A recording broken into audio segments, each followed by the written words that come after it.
A mediados de los 60 se vivían tiempos de cambios, como consecuencia de diferentes luchas sociales antisegregacionistas, como los derechos homosexuales y las protestas contra la guerra de Vietnam. Sin embargo, la época dorada de Hollywood estaba lejos de la realidad violenta y rebelde. Hollywood vivía en un mundo de fantasía, realizando superproducciones como Cleopatra, que además causaban apatía en el público.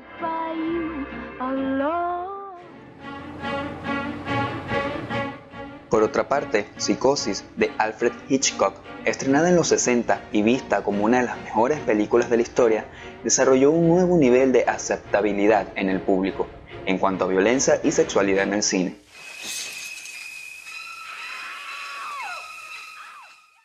Marcó un hito justamente por la escena de la bañera en la cual él se atreve al director a influir más en lo que estaba haciendo la actriz. No solo por la historia en sí, sino la forma como Hitchcock la narró. Pero él fue un poco más allá en una época, digamos, como que algo conservadora, ¿sí? Y se estaba dando un cierto destape, socialmente hablando. Él aprovechó ese surgimiento de la libertad para agarrar e irse un poco más, atreverse más a lo que iba a exponer, a mostrar. De hecho, una de las cosas que a él le gustaba de sus actrices es que no eran sex symbol, ¿ok? Su arquetipo de mujer, a él le gustaba mucho la mujer que no insinuaba, sino que era muy discreta, ¿ok? Por eso no trabajó con Marilyn Monroe. Oh, Sam, let's get married. Recuerda que vienes de una época donde el cine es mudo, donde hay un piano, una pianola o una orquesta que acompaña esas películas que poco a poco fueron evolucionando. Llegas a Psicosis y de repente tienes una película donde la música va así, va totalmente ligada y la música es la película y la película es la música. Tú le quitas a Psicosis la música del famoso che, che, che, che, che, y es una película aburridísima. Que si te pones a ver, ni siquiera termina siendo terror, ¿ok? Sino más suspenso, pues siempre estás como, bueno, hay alguien acechándola. Hay alguien ahí que como que el tipo como que está loco. ¿Quién es? No es el tipo, es la tipa, es la mamá del tipo, ¿sí? Te crean un rollo en esa historia que desde que comienza, lo ves desde que arranca la película. Sí, esos remolinos en el ojo del protagonista, cuando sale el título de la película. O sea, ¿qué te están diciendo? Esta película va a ser una locura.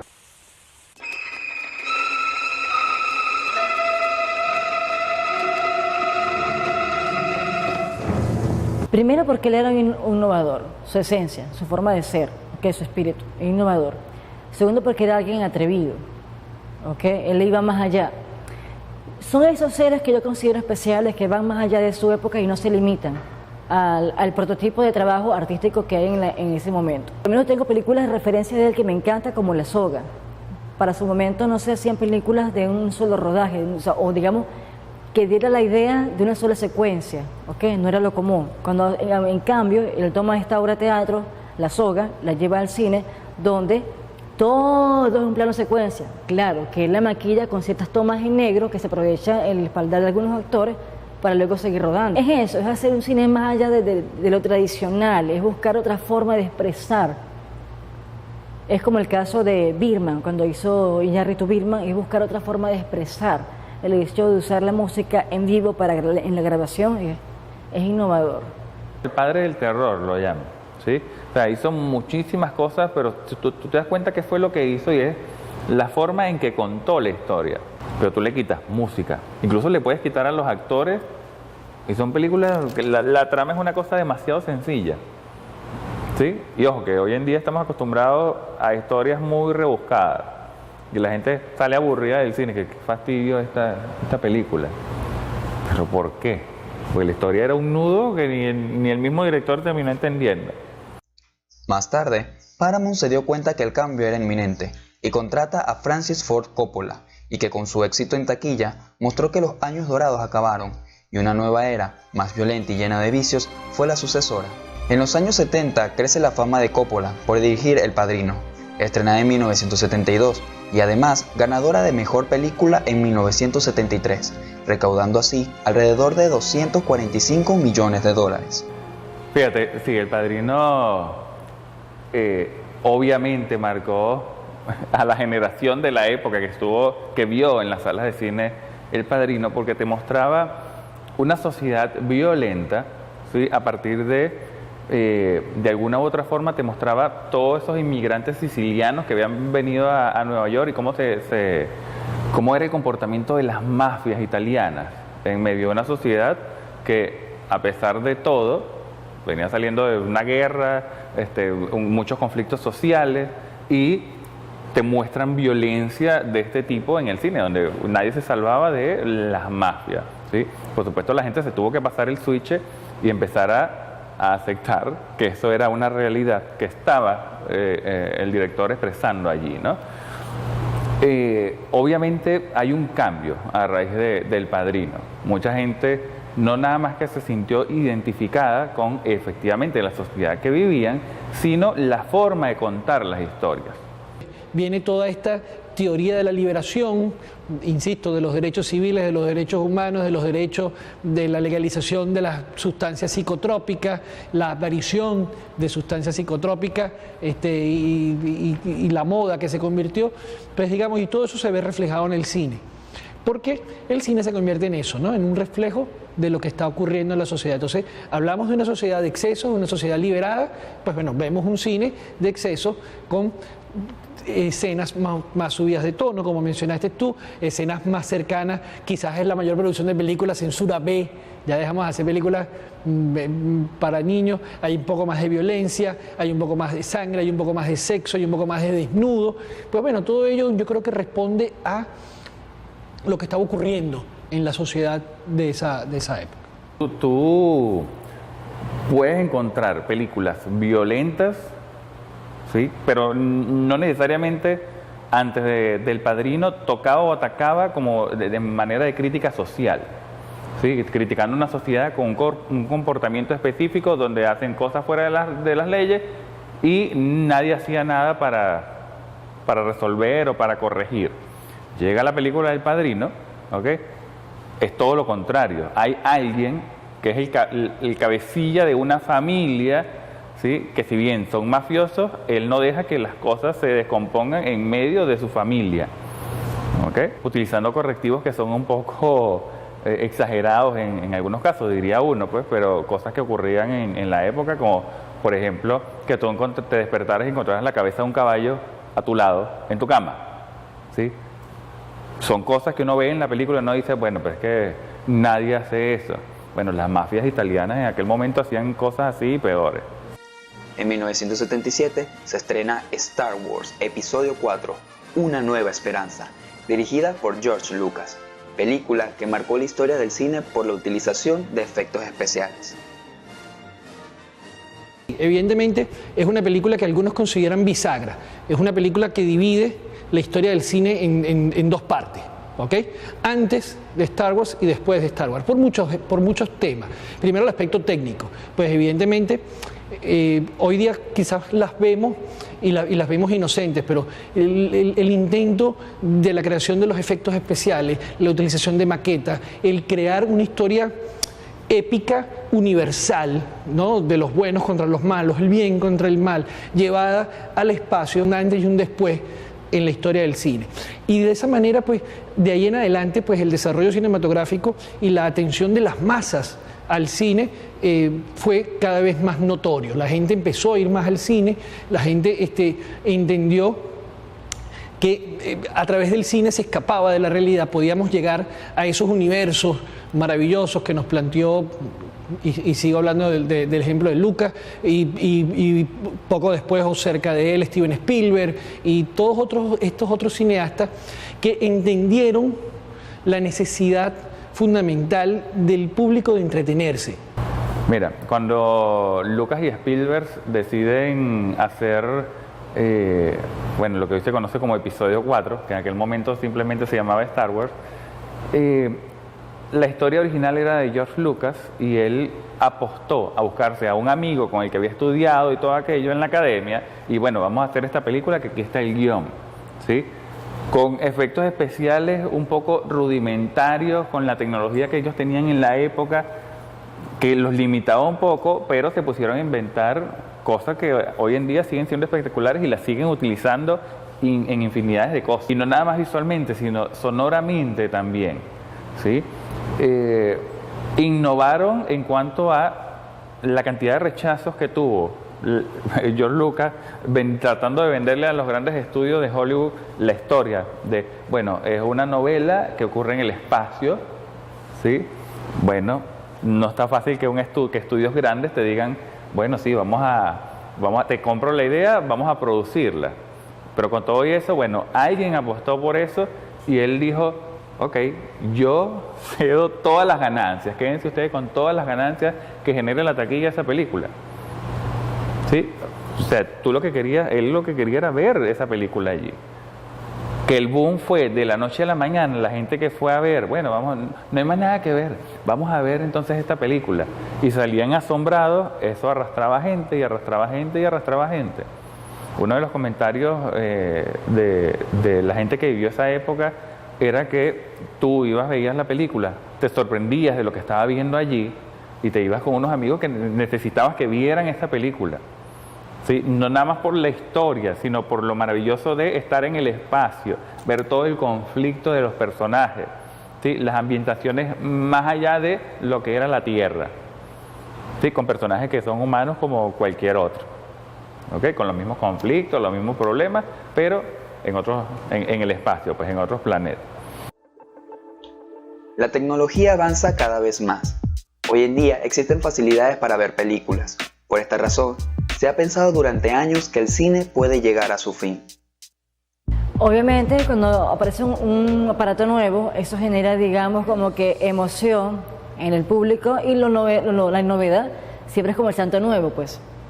Pero eso, o sea, es como ahorita, actualmente tenemos el internet donde pueden descargar películas y está el temor de que el cine, digamos, entre en decadencia por el surgimiento del internet y la posibilidad de obtener películas sin tener que ir al cine. Pero digamos que esa experiencia de ir al cine con la cotufa, en ese cuarto oscuro, esa magia no se va a perder, porque es la esencia del cine en tal. Y siempre va a tener el público que defiende esa esencia y que busca esa esencia del cine. Mire, yo dificulto que el cine muera, ¿sí? No hay nada tan genial como estar en una sala de cine con las luces apagadas, con un buen sonido, en una pantalla gigantesca allí, con un montón de desconocidos, ¿verdad? Que pues, tú estás en una sala con un montón de desconocidos y tú no sabes, tú no estás solo allí. Pero las reacciones que evoca la película, que evoca la música de la película, son geniales, ¿sí? Ojo, si la película está bien hecha y es una comedia, todo el mundo se va a reír en el mismo momento. Si la película es de terror y está bien hecha, todo el mundo se va a asustar en el mismo momento. Si la película es una aventura espacial, todo el mundo se va a emocionar. Si es una película de acción, todo el mundo va a estar con la tensión ahí en el asiento porque pasen las cosas. O sea, es parte de la magia del cine. No es lo mismo que tú estés en tu casa viendo una película que te descargaste en el computador. Es finísimo porque si ya pasó por el cine y no lo pudiste ir a ver, bueno, por lo menos no te pierdes de qué va la historia. Pero la experiencia del cine, ¿okay? Te la da es el cine. No la puedes ver en Netflix, no la puedes ver en una película descargada de cualquier lado, ¿sí? Yo creo que no funciona así y la gente a veces pierde como esa visión de que en nuestro país el cine sea costoso. Bueno, sí, en todos los países el cine es costoso, ¿okay? Es una industria, pero créeme que la experiencia no te la quita nadie. Mira, yo pienso que no. Yo no creo que el cine como tal muera o desaparezca. Esto también lo hemos conversado ya en alguna oportunidad. Primero porque sigue siendo, aquí y en todas partes del mundo, sigue siendo una de las principales formas de entretenimiento popular, familiar, ¿ok? Además de lo que representa el hecho social de ir al cine, ¿no? Yo pienso que el cine se tiene que adaptar. El cine está, digamos, Fíjate tú, más allá de la televisión, pudiésemos hablar hoy día el tema del Internet. El Internet pareciera ser una amenaza concreta a la exhibición cinematográfica, no tanto a la producción, sino a la exhibición, y a las pruebas me remito.